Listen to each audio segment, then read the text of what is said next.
Nightingale's Defense by Peter Whalley. Oh, he's a fine boy. So handsome. Oh, the girls are going to love you, Lawrence. They're going to love you. I was born in 1939 and baptized into the Church of England. It was from then on that things began to get worse. By 1947, I was 8, the war was over, and I was being sent to dancing classes. A Polish refugee who'd settled in the village had started them for juveniles. Of course you must go, Lawrence. But don't pretend to be silly when I know very well that you're not. I can't dance. Dancing classes are for people who can't dance. I don't want to dance. Of course you do. Everyone does. I don't, so everyone can't do. It's only through dancing that you'll meet persons of the opposite sex. If you can't dance, you'll be a wallflower, standing at the side while all the beautiful girls glide past, ignoring you. Now go and wash your hands and face. You can't go to dancing looking like a chimney sweep. I never did learn to dance. It wasn't the business of moving my feet in time to the music. That could have been achieved. It was the awful fact of dancing life that one has first to find a partner. Peter, you will dance with Jean. And Mary, you will dance with Lawrence. Mary, yes. Yes. Have we to dance, then? I suppose so. But only because Mr. Stilinski says we have to, that's all. Oh. All right. I mean, if you don't want to... I have to, don't I? Because Mr. Stilinski says I have to. Good. Well, come on then. Yes. No. What? You don't want to, so... That's what I'm saying. It's not a matter of whether I want to. I've been told I have to, haven't I? I thought you wanted to dance with me anyway. Not now, I don't. Now. What is the matter with you two? He won't dance, Mr. Stilinski. Lawrence won't dance. You won't dance, Lawrence? Why is this? She's got big feet. Oh, Lawrence Nightingale, I'll never speak to you again. In 1950, I went to grammar school, a small, provincial, puffed-up little place with ivy growing on the walls. I was always top of the class. I never got into trouble. In my spare time, I built crystal sets. In the summer of my second year, my form master took me on one side. It was a games afternoon, from which I was excused because of my athlete's foot. Not doing games, Nightingale? No, sir. I'm excused. I see. Well, do you think we might take the opportunity to have a word? Yes, sir. Oh, it's nothing serious, just... Well, I believe you've been spending rather a lot of money on sweets. Yes, sir. £1.15, sir. It's rather a lot, isn't it? But they weren't for me, sir. No. I believe you distributed them among the members of your class. Yes, sir. Yes. My mother gave me the money, sir. Oh, I'm not questioning the source of the £1.15, just whether it was an intelligent way of spending it. I'll be frank with you, Nightingale. You're a clever lad, very clever lad by all accounts, and I'm sure you'll understand me if I say that, well, popularity isn't something you can buy. I don't want to suggest there's anything wrong with giving out sweets as such, but, well, I do think you see what I'm getting at, don't you? Yes, sir. Your mother gave you the money specifically for that reason, did she? Yes, sir. And how did the other boys react? I mean, when you gave them the sweets. Did they thank you for them? Not really, sir. They laughed. What I didn't tell him was that in order to retain my self-respect, I'd claimed that I'd stolen the money. At least it stopped their terrible laughter. Now, why is it that there are those who fit into the human race as if they'd been born into it, while me and my fellow aliens smile and smile again, but are never allowed in? I mean, even now I feel envious of the man who empties my dustbins every Friday morning. I overtipped him absurdly at Christmas, then watched through the curtains as he went back to his mates and told them. They laughed. Some things don't change. I am, of course, a bachelor. Always have been. But I should point out, since it is relevant, and anyway, I wouldn't want you to get the wrong idea. I'm in enough trouble already. I should point out that I'm not a bachelor by inclination or deliberate policy. More force of circumstances. On occasions, farce of circumstances. I mean, I once had girlfriends. A girlfriend? I mean, I once took a girl out. Once. That was a nice meal. Really nice. Yes. I didn't know whether you'd like Chinese. Chinese food.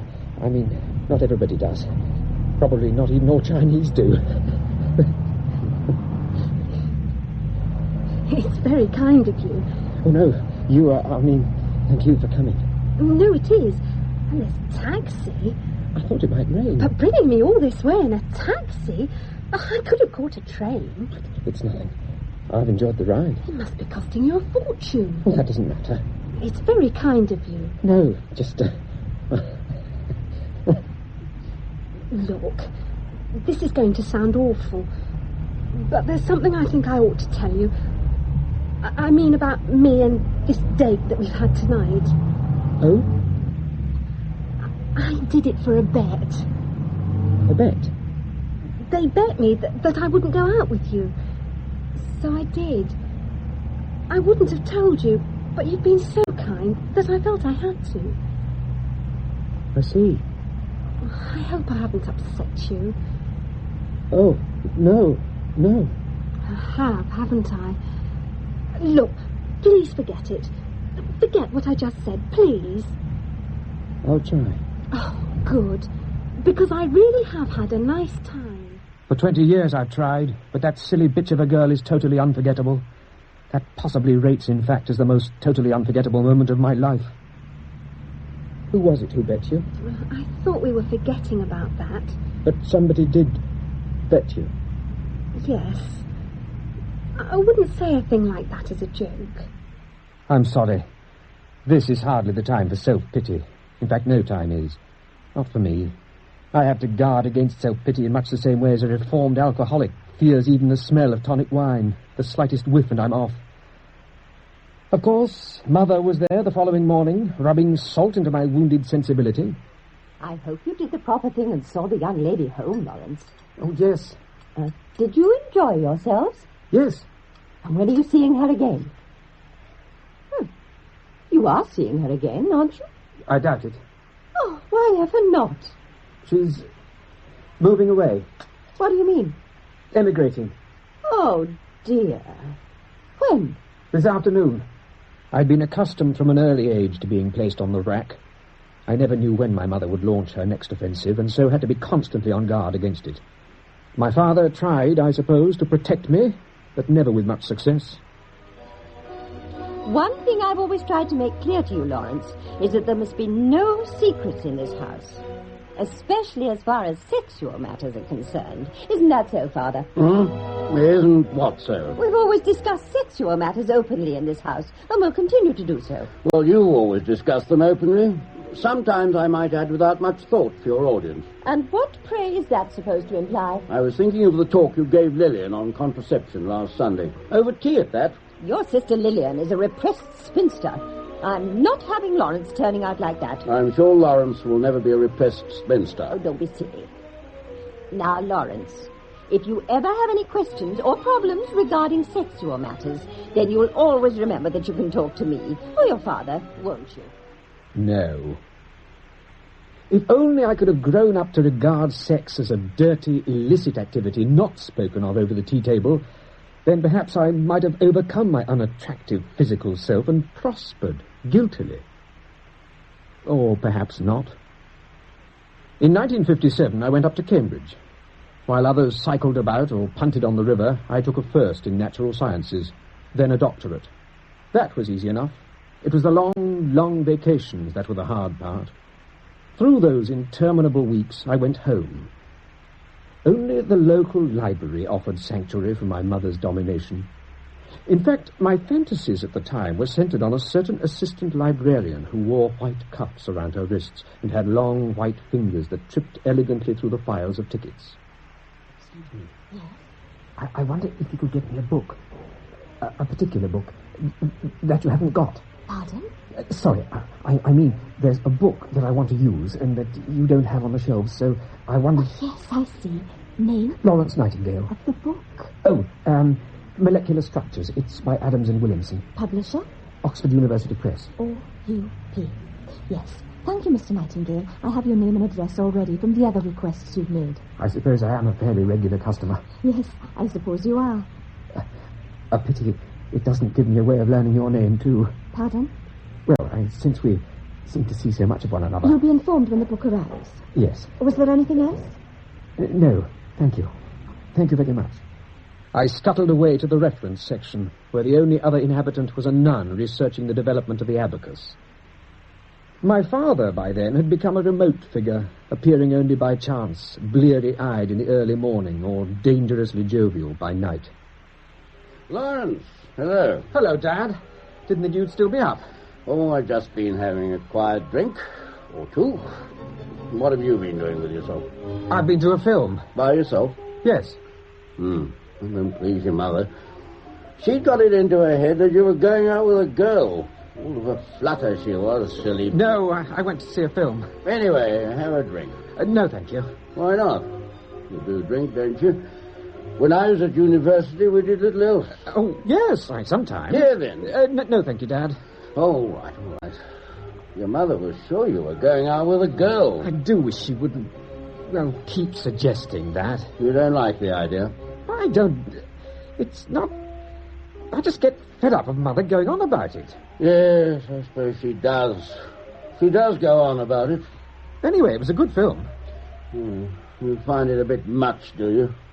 The way she goes on about girlfriends and sex and things of that nature? Well, sometimes, yes. Not very tactful, is she? Are you sure you won't have a drink? Oh, no, thank you. Well, I will. I'll have one for both of us. So she gets on your nerves, does she? Oh, well, I don't mean it's that Because bad. she certainly gets on mine. Oh? But, you must try and think well of her. You must try and accept her little ways, Lawrence. Accept them and learn to live with them. Because she doesn't mean to be, nosy or anything like that. Oh, yes, I don't... You see, I'll tell you what it is. No. What? I mean, there's no need, Father, really. But I think you should know. Because I want you to think well of her, despite the way she goes on and all that. I do. It's all right. You see, sex was always a big problem for her. Father, please. I'm telling you this so that you'll understand. I do understand. Now listen, damn it. You see, she'd been brought up in a very repressive atmosphere. Catholic convent, that sort of thing. Sex was, it was taboo, sinful. Yes. Well, she always swore that it would be different for you, that we'd talk about it openly, that there'd be no shame or sin attached to it. Yes, I see. Well, I think it's Do you time know I went to how bed. long it was before we consummated our marriage? Father, please. 3 weeks and 2 days. Oh, God. 3 weeks and 2 days before she could bring herself to say... I suppose my physical appearance isn't exactly prepossessing. Perhaps if I had more hair, or less teeth. Teeth for two, really. I was once chapped by a photographer at the wedding of one of my cousins. I think he mistook my attempts to hide behind the wedding cake as playing hard to get. Anyway, he insisted on my emerging for a quick snap and inquired which was my best side. I replied my inside and was able to hide in the toilets as everyone exchanged amused glances. Anyway, to resume the thread. Cambridge, graduation, thesis accepted, years of study over, appointments board. It was they who suggested the Atomic Energy Authority. I was interviewed. Well, your references are certainly very impressive, Mr. Nightingale. Thank you. You do realize that the area of work you would be involved in is covered by the Official Secrets Act? Yes. I hadn't thought about it, but yes, I suppose it would be. Now, I have to ask you, do you have any political affiliations? No. You're not a member of any political party? No. Have you ever been? No. What societies or clubs have you been a member of? I once went to dancing classes. While at Cambridge? Oh, no. That was... No, let's restrict ourselves to your university career, sir. Oh, yes. Well, then? Oh, none. None at all? No. I wouldn't be a member of any club that would admit somebody like me. No clubs or societies? Groucho Marx. Pardon? Said that. Did he? Well, then, I don't think I need detain you any longer. You'll be called to a board, probably in the first week of next month. They accepted me, of course. For all I know, I may have even rated as the perfect candidate. A blank cipher. A willing servant of the country with neither ties nor tendencies to make me vulnerable. Certainly in my case, the Official Secrets Act seemed ludicrously superfluous. There was, of course, still Mother. Father had died, a stroke, and she lived alone in a Hampstead flat. Hello? It's your mother. Hello, Mother. I rang to find out what you were doing. I'm doing some work. At this time. It's only 8:30. I know what time it is. I mean, it's not very late, Mother. It's late to be working. Well, it's not really late. You should be out. Out with your girlfriend. I haven't got a girlfriend, Mother. I told you before that I haven't got a girlfriend. And why not? I don't know why not, Mother. I was 29 when I met your father, and he was 34. With a position like yours, you will have no trouble in attracting young ladies. No, Mother. I'm saying goodbye now, then. Goodbye, Mother. The trouble is, Mother, that the kind of position that attracts young ladies nowadays isn't the kind that you had in mind. I sometimes think, you know, that ours is the most romantic age of all. I mean, no one marries for money or status anymore. They marry for love, of one kind or another, leaving your paunchy millionaires, beloved of Hollywood movies, out in the cold.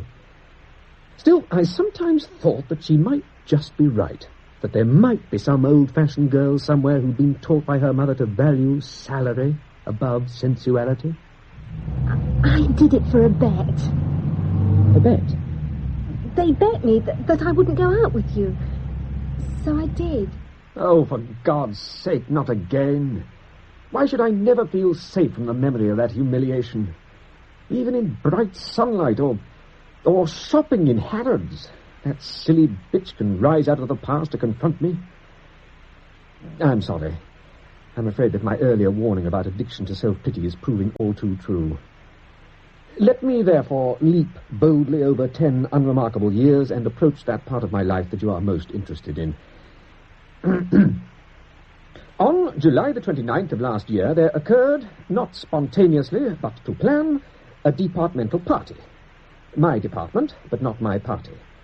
I don't think I was even meant to learn of its existence, but Foster, a man who clearly despises me, but that's beside the point, Foster affected to let it slip.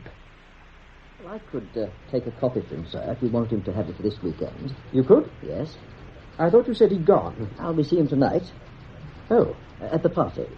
The party? At the department party. We're getting together and having a party. Somebody's birthday? Oh, it's for the publication of the report. At least that's the excuse. Ah. Well, most of us have been working on it for 2 years now, so we thought... Launching with a bottle of champagne, eh? Yes. Well, have a good time. Thank you, sir. Oh, we would have invited you, sir, but we didn't think, that you'd be interested, that it would be your sort of thing. Oh, no, that's... You'd be very welcome. No, thank you. I have a prior engagement anyway. Oh, welcome. That man was senior to me by 10 years and inferior by at least 20 IQ points and 3 civil service grades. So how could he have the temerity to decide that a party wouldn't be my sort of thing? Not my sort of thing. Not that it would. He didn't even have the courtesy to pretend to believe in my prior engagement. I felt I should have offered proof. I was going round to Mother's, you see, as I did every Friday evening. We used to look through the photographs together and drink some port. So I did have a prior engagement. Oh. When does it start?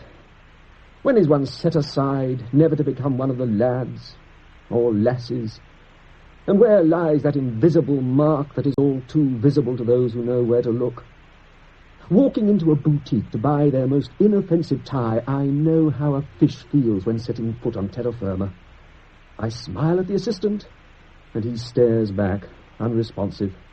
If it's a girl, it's worse. I once nearly went into a discotheque. It's not that I'm asking for anything extraordinary. I don't seek to be surrounded by sleek sports cars, king-sized cigarettes, bronze breasts, and water skiers. I'm not even sure that I could stand it. It's the pathetic, trivial things that seem quite unobtainable.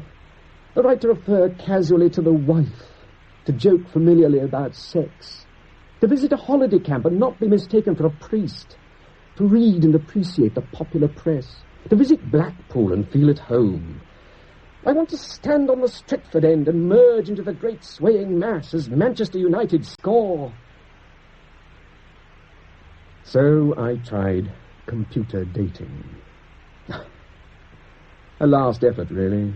One final effort to join the human race, to enjoy perhaps a late adolescence. I also bought some new clothes. I bought several pairs of jeans and some T-shirts with strange things written on them. One said, trucking. Just that, trucking. Others were Fleetwood Mac, I don't go to university. Oh, and more simply, Beethoven. I also purchased an assortment of multicoloured Y-fronts. Why, indeed. It was the day after Foster's calculated insult, July the 30th, therefore, that I wrote off for the application form, and a week later I filled it in. Of course, Mother rang just as I was trying to decide which I was most interested in, religion, archaeology, dancing, or watching television. Hello? It's your mother. Hello, Mother.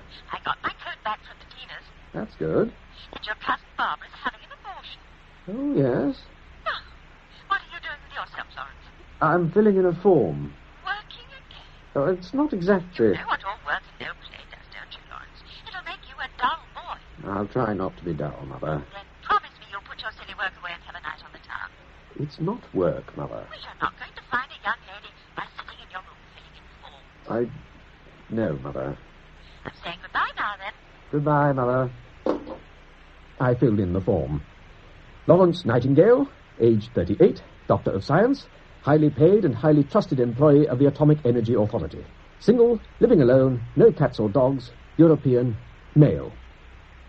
Compared to the wild swings of my mother's interrogation, the form was civilized and discreet. Please be assured that all this is relevant to the offences of which I am accused. I wouldn't burden you with my confessions for nothing. In exchange for the form, I received a list of 4 names, the first 3 accompanied by telephone numbers, and the last by an address. I tried Pat first. Pat Andrews, a shy, home-loving girl by the sound of it.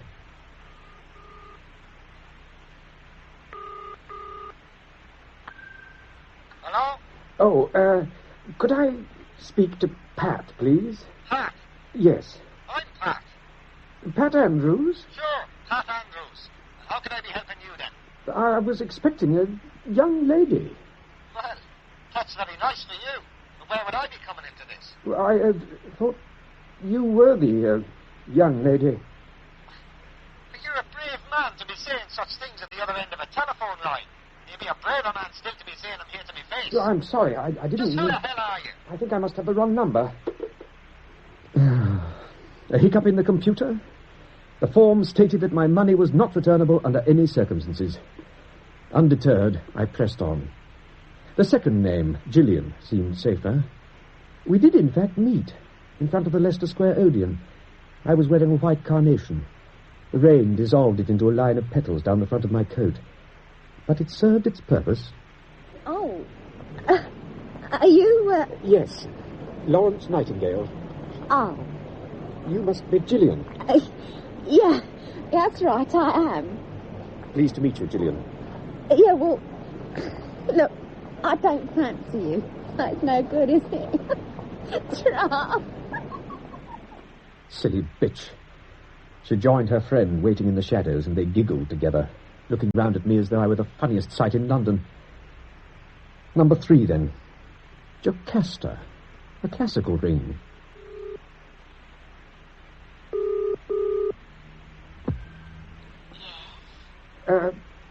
Jocasta? Yes, I'm Jocasta, love. My name's Lawrence Nightingale. I got your name. That's nice, love. Well, it's £10 for a visit. Stay all night for 25.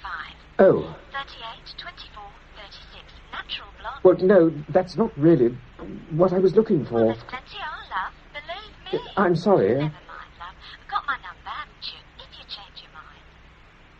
And so to number 4. Last chance. And remember, please remember, that this whole enterprise was in the nature of a last chance, so things were getting desperate. No phone number this time, thank God. I wrote. She wrote back, suggesting she might call on me. I said yes. September the 17th. I gargled, cleaned my teeth, and dressed carefully, though my hopes in this area were realistically confined to minimizing defects rather than any real achievement. I checked the drinks and set out nuts and raisins in little saucers. Miss Gloria Eastman. A colourful, sensuous name, I thought as I read the letter. And a good thing, too. Because, of course, unattractive though I am, I desire only the attractive. You'd think that years of failure would have made me lower my sights. Not a bit of it. Ideally, I would select from a short list of those young ladies who have graced the pages of glossy magazines, spreading their most intimate secrets over station bookstalls. Failing that, I would, of course, consider other offers. The flat was immaculate, as long as she actually got in through the door to see it. To do that, she would, of course, have to meet me. I had visions of her fleeing up the road, stammering out excuses and saying how sorry she was for having disturbed me. Disturbed me, indeed. Still, perhaps she won't be put off by the unfashionable exterior. She might be one of those old-fashioned girls.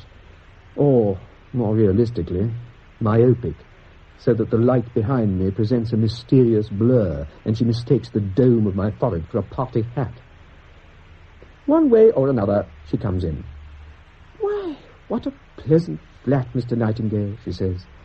"Just a little pied-à-terre," I nonchalantly reply. "Let me show you round. First, the study, lined by books with unapproachable titles and certificates testifying to my mental prowess. Oh, perhaps I should take those down. Too much the absent-minded professor image. Oh, ridiculous that I should get so nervous, like a young boy rather than a grown man. When I used to go to the dentist as a child, I'd look at the town hall clock before I went in and wish that it would move forward 1 hour. Then I could have had it out, or perhaps, as in this case, had it off. She's here, number 4 on a list of 4. I suppose I could pretend to be out. No, I could not pretend to be out. Good evening. Oh, good evening.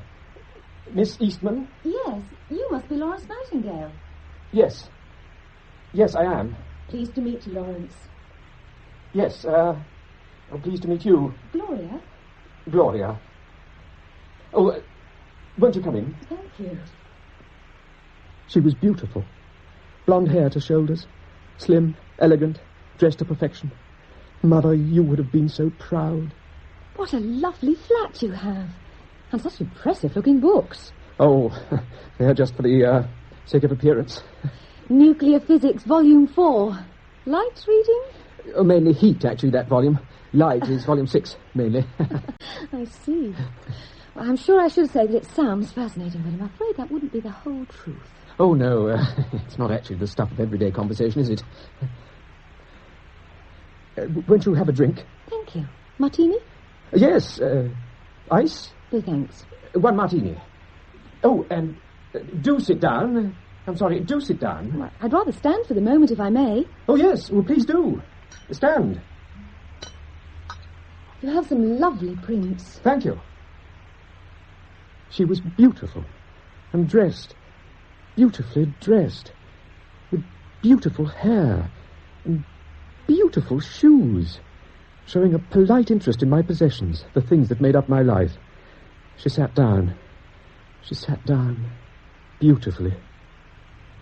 1 martini. Oh, thank you. Cheers. Cheers. Would you like anything else? Nuts? Raisins? No, thanks. Do you mind if I smoke? Oh, no, please do. Please do smoke. There's a lighter somewhere. It's all right. I have one. I don't know where it's got to. It's shaped like a stone, you see, and I might have thrown it away by mistake. You don't smoke? No, thank you. I used to, but I don't now. Oh, Mother, if you could have seen me.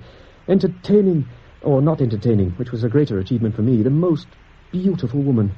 What's more, she was smoking and drinking in a discreet yet worldly fashion of which you, Mother, would have much approved. Is this your first time, too? Pardon? Computer dating. Is this your first time, or have you tried them before? Oh, yes, my first time. Have they put you in touch with other girls? Other girls? Oh, not really. Just me, then? Yes. They sent me a list of 5. 5? 5 men. Ah, yes. With you at number 1. Oh, well, lucky me. I must say you did rather undersell yourself in your letter. This is a gorgeous flat. Oh, well... You said you were a scientist. What sort of a scientist? I work for the Atomic Energy Authority. Really? Very high-powered. Well, certainly powered. And very hush-hush, I suppose. Yes. There's a certain amount of hush-hush. It all sounds very exciting. Oh, a lot of it's routine. Seen one atom, you've seen them all, really. Can I get you another drink, Gloria? Oh, no thanks. You found your way here easily enough, then? I could hardly have failed with your precise directions. Good. Not everybody finds me so easy to find. I mean, finds me easily. You have a lot of young ladies beating a path to your door, then. Oh, no. I mean, not a lot. I do have a cleaning lady who comes every morning. But she has a husband already, and 6 children. Hence the computer dating service. Well, it did seem that there might be more to life than my cleaning lady. I see. And did you, Did I, also get fed up with your cleaning lady? I haven't got one. Oh. Before we go any further, Lawrence, I think it's time I made a little confession. Nothing trivial, I hope. I'm afraid I'm not quite what I seem to be. What an abyss those few words opened before me. If she failed me now, then I knew that I was lost forever. Not quite what you seem to be. Well, I'm a reporter. A newspaper reporter. Oh. Is that the confession? Afraid not. Well, not all of it, anyway. You see, I'm doing an article on computer dating. I'm not really looking for anyone at all. I'm here because of the article. You're not... I see. I'm sorry. I did it for a bet. A bet?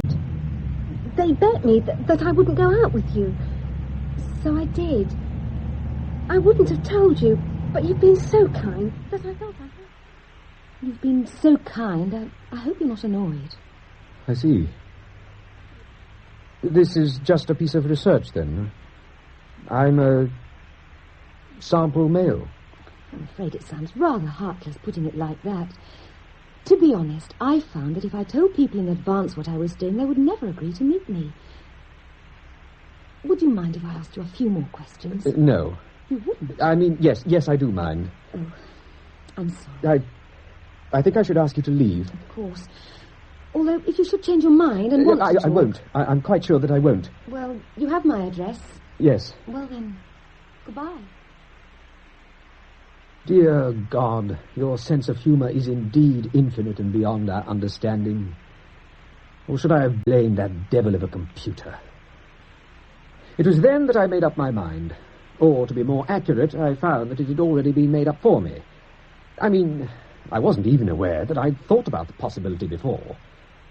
I'd come across a case some 5 years earlier that had been discovered and taken care of, but I'd never thought of myself as a possible candidate. However, 5 minutes after Miss Gloria Eastman, journalist and poser, had left, I found that the decision had somehow been made.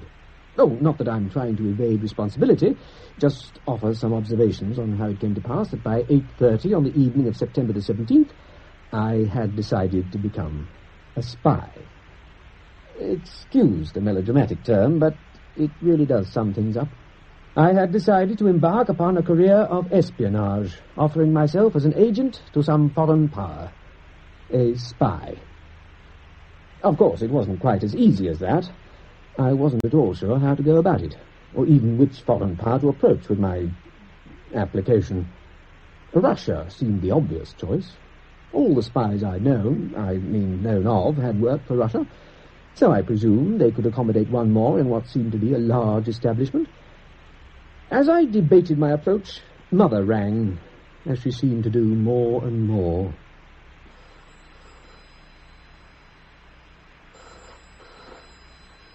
Hello? It's your mother. Hello, Mother. I'm ringing to find out what you're doing. I'm not doing anything. You must be doing something. I'm thinking. Thinking? It's 8:30 on a Saturday night and you're thinking. Yes, Mother, it is, and I am. You're not going out? No. You have someone coming to No.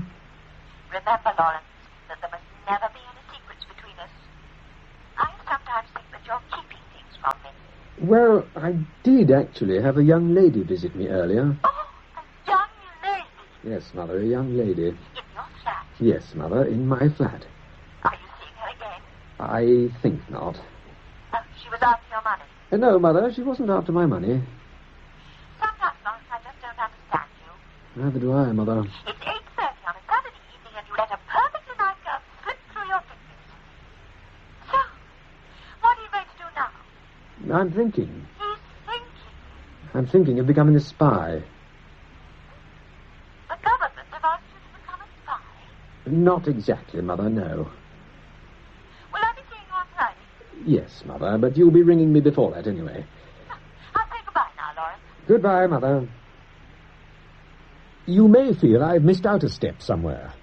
I mean the one that takes us from my abject failure as a computer suitor to my decision to betray my country. You may feel that I overreacted somewhat. I mean, not everyone who is made a fool of by the opposite sex immediately goes and commits treason. Most are content with getting drunk or a good night's sleep. So let me explain. Try and explain. The last party that I was invited to, excluding that insulting afterthought of an invitation from Foster, was 20 years ago at the home of a boy called Christopher Matthews. This is relevant. He had a big house and had invited the whole of his class at school, of which I was one. They probably didn't expect me to arrive, but I did, propelled from behind by my mother, who watched from the car to make sure that I actually went in. Well, look who it is. Oh, you taking your night off from studying, Lawrence, or you brought some work with you? Well, I don't work all the time. This is Lawrence. There's one of our physics and all the bloody teachers put together. That's nice. Pleased to meet you. Real brain, aren't you, Lawrence? Not like you, then, is he? I've just got my mind on other things, that's all. Anyway, glad you could make it, Lawrence. Well, thanks. It looks like a nice party. Cool, man. Yes, now, help yourself to a drink. They're in the kitchen. Thank you. And, yes, well, if you fancy a job for a while, well, we need somebody to change the records. Oh, yes, I don't mind. But, I mean, just for a while. Sure. If the record player comes out, we can rebuild it for us. Well, I don't know about that, but you don't mind. Oh, no, I'll enjoy it. So I obediently stationed myself by the record player, and oddly enough found that I did enjoy it. I suddenly realized, you see, that all those whirling figures were under my control. I could determine how and when they moved, at what speed. By a careful manipulation of slow and fast numbers, I could even encourage or discourage budding relationships. Well, since I couldn't join in the party now any more than I could then, it was a similar kind of consolation that I was seeking. I could allow the Robert Fosters of this world to have their fun at my expense, even allow Miss Gloria Eastman to treat me as copy, because I would be secretly behind the scenes manipulating their lives in a godlike fashion that none of them would ever know of.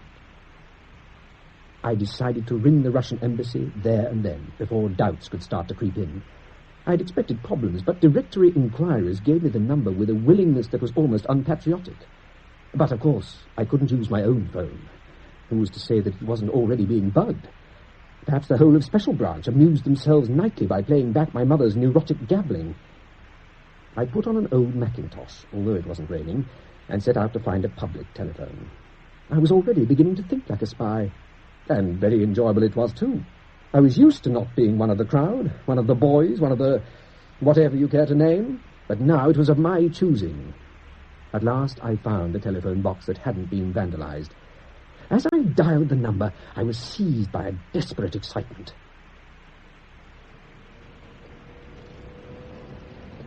Change. What have I got? Oh, my God, is that all? Yes. Yes? Is that the Russian embassy? Soviet embassy. Yes, the Soviet embassy. I'd like to speak to someone who might be interested in information. Tourist board. Pardon? Tourist board you want. No. I have information. This Soviet embassy. I have highly classified scientific and military information which I think you might be interested in. Hold the line. Pardon? Hold the line. Yes. Oh, no. Hello? Oh, God. Hello? God, did it change? Even the simplest matter of becoming a spy seemed beyond me. I was still determined, though. Returning home, I took out some notepaper. I scribbled a few lines that I thought might serve the purpose. They read absurdly, of course. A grotesque marriage between the jargon of business and that of the cheap thriller. I put it in an envelope, went out, and posted it. It was funny how much better I felt straight away, and how the letter itself seemed not so much one of application as of resignation. When I got home again, my telephone was ringing. Perhaps it was them trying to ring me. Hello? It's your mother. Hello, Mother. What did you mean when you said what you said? What I said? About becoming a spy? Oh, nothing much. It was a joke. Yes, Mother, a joke. Oh, good. I'm glad to see that you're joking at last. A young person like you, Lawrence, you should joke more. I should joke more? That way you will have more success with the ladies. Ah. So, what are you doing with yourself now? I'm still thinking about becoming a spy, Mother. Oh, Lawrence. Nothing happened for some time. There were a couple of telephone calls, supposedly from the tax authorities, checking on certain details regarding my employment. The Soviet tax authorities? Of course, at the time, it didn't dawn on me. I was so used to being cross-examined by telephone that I gave them a potted autobiography without thinking twice about it. There was also the occasion of the man with the pamphlets. It was, I think, an understandable misunderstanding. You see, I was sitting at home one night thinking of my letter and wondering whether I should send another one, when there was a ring at the door. Good evening. Hello? I wonder if I might interest you in one of these publications. At no charge, though you might care to make a donation. All essential reading to those interested in modern life and its spiritual values. No, I'm sorry. I'm Do not... you know our movement? Society for Moral Values?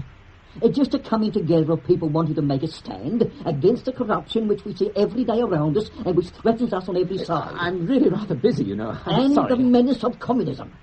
A communism which we see as the political result of the decline of our private morality. Could I ask you what you think about communism? Communism? A red tide sweeping across the world. You are interested then? Am I interested? Yes. Are you, well, you know, from, what? Are you one of what? Would you like to come inside? Come inside? To talk, and things. Lord, hell I would. You bloody pervert. Bloody pervert.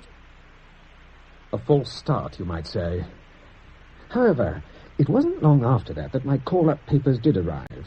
At least, that was the way I felt. I stopped at a gentleman's toilets early one evening on my way home from work. Someone came and occupied the cubicle next to mine. Hello, Mr. Nightingale. What? Who is it? I'm in the next lavatory. What do you want? You wrote us a letter. Ah, you're from the... I have friends who are interested in your letter. I see. One of them would like to meet you. Yes, of course. At your flat, perhaps. Yes. My friend will call.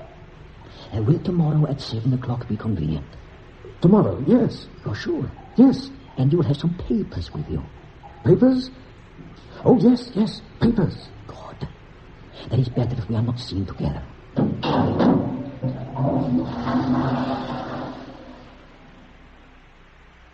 The following day was my birthday. Not that that's relevant, but it was. I woke to a single card, from Mother, of course. It was large and florid, with the price inked in instead of being rubbed out, one of her more endearing characteristics. I spent the day as usual, though what was not so usual was the pleasure I took from an exchange with Foster. He came to see me on some pretext or other, then, as was his way, casually mentioned something else. Oh, there was just one other thing, if you don't mind my mentioning it, sir. You see, I'm in charge of the Christmas dinner arrangements, and, well, I couldn't help noticing that your name isn't on the list. You are? Well, how nice. I mean, it wasn't an oversight on your part. Oh, no. Quite deliberate, I'm afraid. Well, I don't think it is really your scene, sir. No, too hectic for me. All that cracker-pulling and paper hat-wearing. But, do have a good time. Yes, thank you. It must be nice to be content with a quiet life. Quiet? Well, it may not be in the Staff Christmas Dinner League, but I doubt that you'd find my life quiet. I hope the turkey's all right. We're having goose. How daring. My secretary gave me 2 aspirins to curb my dangerously confident pose. I watched Foster make his round of the office, muttering to colleagues who would glance up at me in surprise, though never with the surprise that I was later to cause. When I got home, I barely had time to take the confidential documents from my briefcase before my visitor had arrived. Perhaps their watches were set to a different time. Oh. Mr. Nightingale, I think you're expecting me. You're the... My friend told you that I'd be arriving. Yes, he did. Your friend, he did. Yes. Come in, please. A beautiful young lady. Dark hair, slim figure, wide mouth, green eyes. Perhaps life over there really is better. A land of lithe maidens, distorted by Western propaganda into lumpen farm labourers. I think we should come straight to the point. Wouldn't you like a drink? No, thank you. Vodka? No, thank you. I would offer you a Molotov cocktail, but... Nothing to drink, thank you. No. Well, then, you're from the... Yes. I'm here in response to your letter. Yes. Dated September the 17th. It would be. That was the night. The night? The night I sent the letter. Was this something you'd considered for a long time? Not really. Would you like a cigarette? I have some somewhere. No, thank you. It was a sudden decision, then? It was more or less decided for me. Oh? I'd tried everything else. Everything else? Computer dating. Pardon? Oh, nothing. It doesn't matter. I did send you the letter, yes. On the spur of the moment? I don't think important decisions always take longer to make than unimportant ones, do you? In the letter, you offer to supply your country's secrets to the Soviet Union. Yes. But you make no mention of payment. No. Oh, I see. No payment. I'll give you them for free. Perhaps just the odd jar of caviar at Christmas. You are ideologically motivated. Well, not in the way that you would understand. Are you a Marxist? No. Trotskyist? Leninist? I voted Liberal at the last election, so I'm afraid I couldn't claim to be any of those. Liberal? Liberalist. You admire the Soviet people? Not particularly. I mean, I've nothing against them. But you don't admire them? No. You hate the British people? Well... You do hate the British people? Well, for being people rather than for being British. What could I say to explain? Once I started, it'd be the whole Portrait of a Spy as a Young Man novelette again, and I'd be rejected as too sentimental for espionage work. It's difficult. But you are serious? Oh, yes. You want to betray the secrets of your country? Desperately. Why? Why? Oh, well, Miss... Anita. Anita. Yes. It's more a matter of causes than motives. Difficult to explain. It's difficult to believe that you're serious. I brought home some documents that I thought you might be interested in. Just for starters, really. Whet your appetite, demonstrate good intentions, or bad intentions and all that. All right? They seem to be highly classified and confidential documents. Oh, they are. That's the joy of it, you see. Nobody's going to miss them because there's only me in the department who's cleared to actually read them. Very convenient. Do I pass, then? You've convinced me, if that's what you mean. Oh, good. To be honest, I was afraid I might not be, well, the right type. Oh, we find all types. Well, then, how about a drink now, Anita, to celebrate? I'm afraid you've got very little to celebrate, Mr. Nightingale. Again, that awful shift of tone that presages disaster. Did it for a bet. A bet? They bet me that I wouldn't go out with you. So I did. Oh, dear God, not that again. Mr. Nightingale? Oh, not you, Anita. You reminded me. I have to tell you, Mr. Nightingale, that I'm a police officer, and that I'm arresting you under the provisions of the Official Secrets Act. Anything you say may be taken down and used in evidence. Yes. You do understand, Mr. Nightingale? As much as I've ever understood. You do understand that I'm placing you under arrest? Yes, it's a fair cop. Our conversation has been recorded, and there's a car waiting outside your door. How efficient. May I ask how you knew? I suppose I can tell you that we received information, anonymously. It might well have been your Russian friends. Why them? It does happen. You have wealth, influence, no ideological motivation. They probably didn't trust you. On the face of it, there seems little reason for you to risk your very comfortable life. My God. Shall we go? And why did they send you? Why me? Well, you're beautiful, attractive. You're an attractive woman. Why send an attractive woman to arrest me? Whose clever idea was that? I really Is it don't... somebody's idea of a joke? I'm It sure is somebody's idea of a joke, isn't it? Well, isn't it?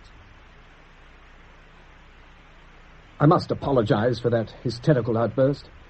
Not very becoming behavior, even for one recently arrested as a spy. A would-be spy.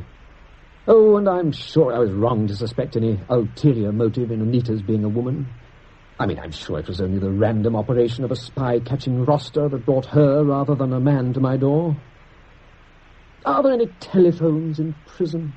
If any reforming member of Parliament is thinking of introducing them, please don't.